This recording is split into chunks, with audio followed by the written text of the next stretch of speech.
Assalamualaikum warahmatullahi wabarakatuh. Perkenalkan, nama saya Muhammad Iksanul Fikri. NPM saya 2010012111220. Baiklah, pada kesempatan ini saya akan menjelaskan tentang teori asal mulanya negara menurut pandangan pemikir Barat dan pandangan pemikir Islam. Yang pertama yaitu pandangan pemikiran Barat, yaitu teori perjanjian masyarakat. Teori perjanjian masyarakat atau teori kontrak sosial menganggap perjanjian sebagai dasar negara dan masyarakat. Teori ini dianggap tertua dan terpenting. Teori perjanjian masyarakat terbukti dapat memengaruhi pemikiran politik di benua Eropa sejak abad pertengahan sampai abad 18. Beberapa sarjana yang menganut teori perjanjian masyarakat antara lain Richard Hawker, Hugo de Groot, Benedictus de Spinoza, Samuel Purpendorff, Thomas Hobbes, John Locke, dan Jean-Jacques Rousseau, dan Immanuel Kant. Dalam kepustakaan, ilmu politik dikenal dan dibedakan dua macam perjanjian masyarakat, yakni disebut perjanjian masyarakat sebenarnya dan perjanjian pemerintahan. Dan ada lagi teori alamiah. Menurut Aristoteles, negara adalah ciptaan alam. Kodrat manusia membenarkan adanya negara, karena manusia pertama-tama adalah makhluk politik dan baru kemudian makhluk sosial. Karena kodrat itu, maka manusia ditakdirkan untuk hidup bernegara.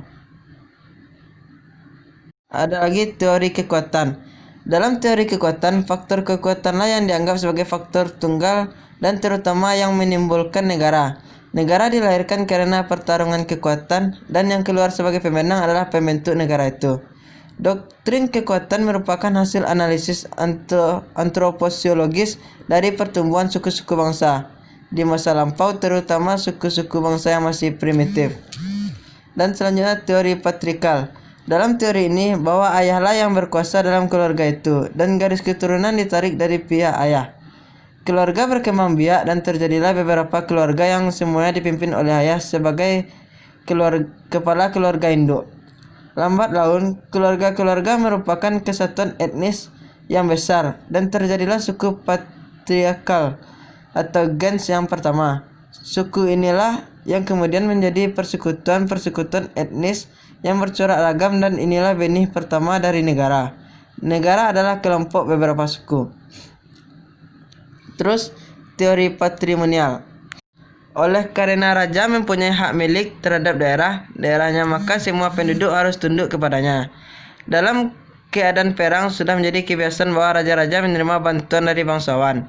Jika perang sudah selesai dengan kemenangan si raja, maka sebagai tanda jasa, para bangsawan yang ikut membela dan membantunya dapat sebidang tanah.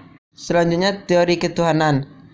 Doktrin ketuhanan ini memperoleh bentuk yang sempurna dalam tulisan-tulisan sarjana-sarjana Eropa di abad pertengahan yang menggunakan teori ini untuk membenarkan kekuasaan raja-raja yang mutlak. Teori ketuhanan dapat dibagi menjadi dua, yaitu teori langsung. Teori untuk menunjukkan yang berkuasa dalam negara itu adalah langsung Tuhan. Teori tidak langsung, manakala bukan Tuhan sendiri yang memerintahkan, melainkan raja atas nama Tuhan. Terus selanjutnya teori organis. Negara dianggap atau dipersamakan dengan makhluk hidup, manusia atau binatang. Individu yang merupakan komponen-komponen negara dianggap sel-sel dari makhluk hidup itu. Terus selanjutnya teori historis, ialah bahwa lembaga-lembaga sosial tidak dibuat, tapi tumbuh secara evolusioner sesuai dengan kebutuhan manusia. Yang B, pandangan pemikir Islam, yaitu Ibnu Arabi. Menurut Ibnu Arabi, bahwa manusia tidak mungkin dapat mencukupi kebutuhan alaminya sendiri tanpa bantuan orang lain, maka mereka saling memerlukan. Lagi menurut Imam Ghazali berpendapat bahwa manusia itu makhluk sosial. Ia tidak dapat hidup sendirian yang disebabkan oleh dua faktor. Yang pertama, kebutuhan akan keturunan demi kelangsungan hidup umat manusia, dan kedua, saling membantu dalam penyediaan bahan makanan, pakaian, dan pendidikan anak. Terus menurut Al-Farabi, manusia adalah makhluk sosial, yaitu makhluk yang mempunyai kecenderungan alami bermasyarakat karena Ia tidak mampu memenuhi segala kebutuhannya sendiri tanpa bantuan atau kerjasama pihak lain. Menurut Mawardi, perbedaan bakat, pembawaan, dan kemampuan antara manusia yang mendorong bagi mereka untuk saling membantu. Terus selanjutnya, menurut Ibnu Khaldun, adanya organisasi kemasyarakatan merupakan suatu keharusan bagi hidup manusia. Manusia supaya hidup perlu makan, dan untuk aman harus dapat membela diri terhadap serangan dari makhluk hidup lain.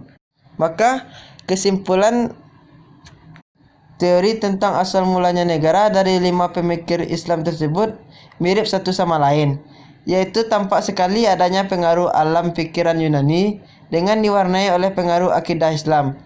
Agak berbeda dari pemikir-pemikir Yunani. Pemikir-pemikir Islam itu baik secara eksplisit maupun implisit menyatakan bahwa tujuan bernegara tidak semata-mata untuk memenuhi kebutuhan lahirlah manusia saja, tetapi juga kebutuhan rohaniah dan ukhrawiyah. Baiklah, sekian dari presentasi saya. Mohon maaf apabila ada kesalahan dan kekurangan. Wabillahi taufiq walhidayah. Wassalamualaikum warahmatullahi wabarakatuh.